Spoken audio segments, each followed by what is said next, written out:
Əziz müsəlmanlar, biz gəldik Allahın izni ilə Mədinənin 5 kilometr şimal tərəfində yerləşən Məscid-i Qiblətəyn.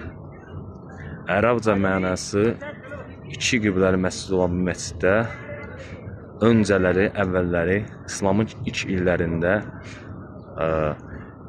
məscidlərdə namazlar bildiyimiz kimi Məscid-i Əqsaya tərəf qılınırdı.